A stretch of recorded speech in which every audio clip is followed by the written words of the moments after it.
So we are here for liberty. We are here for Liberty. we are here for Liberty. we are here for Liberty. There you go.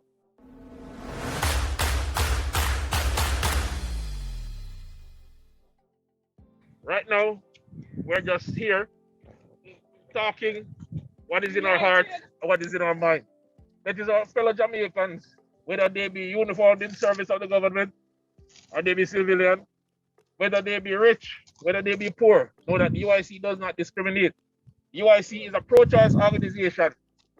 And from the beginning of all that has been happening, and even before then, from the birth of the UIC, we have always advocated for one Jamaica.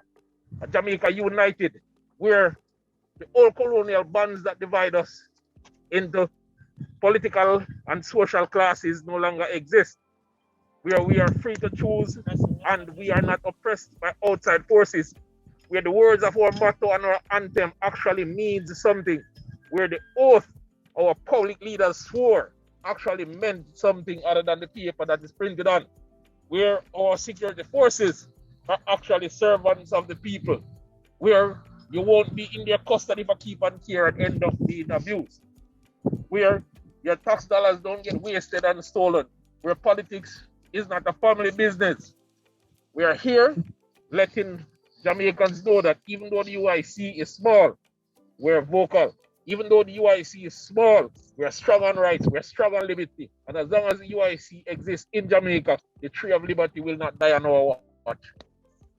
Our justice system exists to serve us, not to serve the politically connected and the rich, not to skewer those who work in service of our country, not to malign those who pass in service of our country. The justice system should be equitable and accessible to all, because an equitable and accessible justice system means each man has his liberty.